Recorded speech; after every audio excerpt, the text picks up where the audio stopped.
అదునుగా దొరికిందనమాట. సో దీన్ని ఇప్పుడు ఎండియూలు ఏజెంట్లు వీళ్ళు ఆ బియ్యాన్ని కొనుగోలు చేయడం, తర్వాత వాళ్ళని ఇంకొక చోటకి తరలించడం, ఆ బియ్యాన్ని తర్వాత పాలిష్ చేయడం, సో ఇక్కడి నుంచి ఆఫ్రికాకు తరలించడం, అంటే అక్కడ దాదాపుగా 120 రూపాయల నుంచి 150 రూపాయల వరకు వెళ్తున్నట్లుగా తెలుస్తుంది బియ్యం.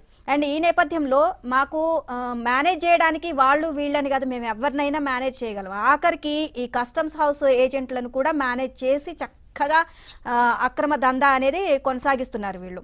సో ఓవరాల్ దీనికి సంబంధించి ఏం చెప్తారు? అంటే ఈ చాలా మంది కూడా ఈ దొడ్డు బియ్యాన్ని అంటే ఈ రేషన్ బియ్యాన్ని వాడడం లేదు.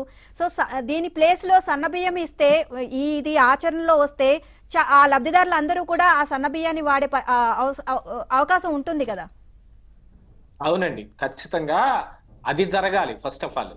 అప్పుడు అందరూ వాడటం మొదలు పెట్టుకుంటే ఖచ్చితంగా వాళ్ళు తీసుకుంటారు. ఈ రోజున ఈ అక్రమ అది రవాణా అనేది మొత్తం అరికట్టొచ్చు, అసలు మొత్తాన్ని అరికట్టవచ్చు. ఎందుకంటే కాకినాడ పోర్టు కావచ్చు, వైజాగ్ పోర్టు కావచ్చు, ఏదైనా పోర్ట్ అనేది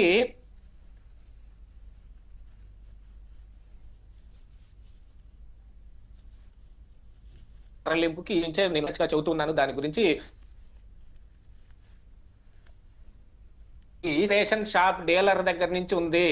ఆ విషయం గుర్తుపెట్టుకోవాలి అందరూ. మన ఆంధ్రప్రదేశ్ మన భూభాగంలో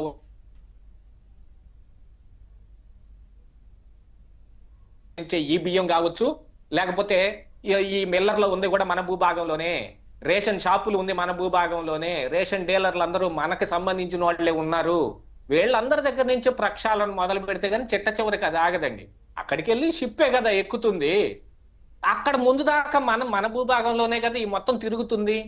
దీనికి సహకరిస్తున్న అధికారులు ఎవరు, దీనికి సహకరిస్తున్న వ్యవస్థలు ఏమున్నాయి, అందులో రాజకీయాలు కూడా ఏం మిళితమై ఉన్నాయి మొత్తం చూసుకున్న తర్వాత అరికట్టాలి అనే ఉద్దేశం ఉంటే మూలాల నుంచి అరికట్టాలి.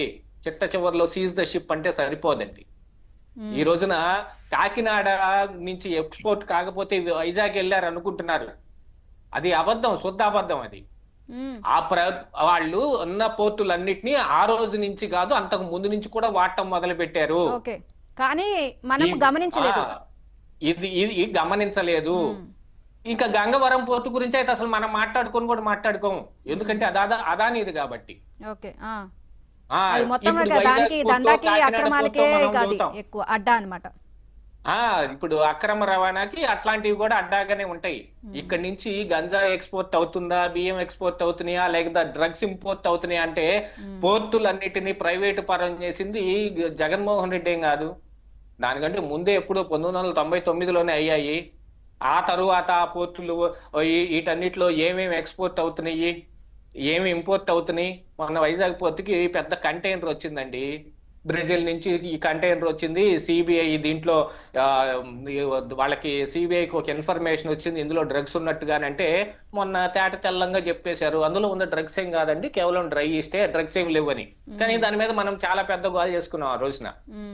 ఇప్పుడు అదే లేవనెత్తుతున్నారు కదా విజయసాయి రెడ్డి, ఇప్పుడు ఏం మాట్లాడతారు మీరు అని చెప్పేసి మాట్లాడుతున్నారు ఆయన అని అంటారు. ఆ రోజున వాళ్ళు కూడా ఆరోపణ చేశారు. ఇది అప్పటికి ఇప్పుడు గుంటూరు ఎంపీగా ఉన్న కృష్ణదేవరాయలు కానీ, అది నర్సరాపేట ఎంపీగా ఉన్న కృష్ణదేవరాయల మీద కానీ, లేకపోతే మన బీజేపీ నేత వాళ్ళకి కానీ సంబంధం ఉన్నాయి అనేది వాళ్ళు ఆరోపణ చేశారు. మరి వాళ్ళు దానికి ఏం సమాధానం చెబుతారో తెలియదు. ఈ రేషన్ బియ్యం అనేది కేవలం ఈ పోర్టులే కాదు, ఇప్పుడు ఇక్కడ కట్టడి చేసామనుకోండి ఈ మాఫియా కొత్త పద్ధతి కూడా ఎన్నుకుంది. ఈ రోజున వైజాగ్ పోర్టు, కాకినాడ పోర్టు అనుకుంటున్నారు.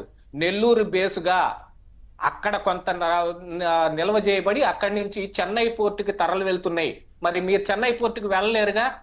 పోర్టు కాదు మెయిన్ ముందు చూసుకోవాల్సింది మన రోడ్ల మీద ఉన్న వ్యవస్థనే.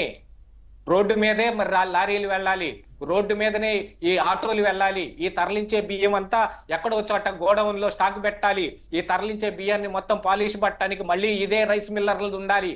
ఈ వ్యవస్థని అంతటిని మనం మానిటర్ చేయడానికి ఆ వ్యవస్థ కూడా ఉంది, విజిలెన్స్ వ్యవస్థ ఉంది మనకి. అవన్నీ వదిలిపెట్టేశామండి మనం. చివరికి వెళ్ళి పోర్టులో కూర్చుంటున్నాం. పోర్టు మీద కాదు, రేషన్ షాప్ దగ్గర నుంచి. ఈ రోజున white ration card, pink ration card. ఈ రేషన్ కార్డులో రెండిట్లో ఏంటి, వైట్ రేషన్ కార్డుకి ఈ బియ్యం ఇస్తారు, మనిషికి 5 కిలోల చొప్పున ఇస్తారు. కేవలం దానికే వాడుతున్నారా వైట్ రేషన్ కార్డుని? మిగతా చాలా వాటికి ఎలిజిబుల్ ఉంది కాబట్టి ఆరోగ్యశ్రీ కావచ్చు, పథకాలకు కావచ్చు, అన్నిటికీ ఎలిజిబిలిటీ తీసుకొచ్చి ఆ వైట్ రేషన్ కార్డు దగ్గర పెట్టారు కాబట్టి చాలా మంది బియ్యం అక్కర్లేని వాళ్ళు కూడా వైట్ రేషన్ కార్డును కలిగి ఉన్నారు. దాని మీద మానిటర్ ఏం చేస్తారండి? దాని మీద వాళ్ళు ఆ బియ్యం కొనుక్కునేలా చేస్తున్నారా? మీరు చేయలేకపోతున్నారు. అది అందున ఈ బియ్యాన్ని వాళ్ళకి అందించటం కంటే అమ్ముకోవటంలో ఈ రేషన్ డీలర్ కూడా ఎక్కువ లాభం వస్తుంది కాబట్టి ఇతను కూడా అమ్ముకోవటానికి ఎక్కువ ప్రయత్నం చేస్తాడు. ఎవరన్నా ఒకళ్ళు మాకు కావాలి అని అడిగినా కూడా ఎవరికి ఇవ్వటం లేదు. ఎందుకంటే మోస్ట్ ఆఫ్ ది పీపుల్ తీసుకునే వాళ్ళే ఉన్నారు కాబట్టి దాన్ని ఏం చేయాలి? మనం మంచి బియ్యం వేయటానికి ప్రయత్నం చేయాలా, లేదు ఈ బియ్యం బదులుగా నగదు బదిలీ ఏమన్నా చెయ్యాలా? ఈ దిశగా ఆలోచిస్తే ఈ బియ్యం కొనే పనే ఉండదు. 43 రూపాయలు కేజీ పెట్టి మన గవర్నమెంట్ బియ్యం కొని దాన్ని రూపాయికి పేద ప్రజలకు అందిస్తుంటే ఈ రోజున ఇంత పెద్ద దందా నడుస్తుంది. ఈ మూలం ఎక్కడుంది అని అంటే ఇగో ఈ పలానా వ్యవస్థ దగ్గర ఉంది. సివిల్ సప్లైస్ లో ఈ రేషన్ డీలర్ల ద్వారా సప్లై చేసే వ్యవస్థ దగ్గరే ఉంది. ఇక్కడ జరుగుతున్న వాళ్ళందరూ ఏమవుతారు? ఈ రేషన్ డీలర్లు అందరు మన కార్యకర్తలే అవుతారు. ఎందుకంటే ఎవరు అధికారంలో ఉంటే వాళ్ళు ఆ పార్టీ కార్యకర్తలకి ఇచ్చుకుంటారు కాబట్టి దానికి కూడా ఒక కరెక్ట్ మానిటరింగ్ లేదు. అధికారం మారంగానే వాడికి తీసేయండి, మనవాడికి ఇచ్చేయండి.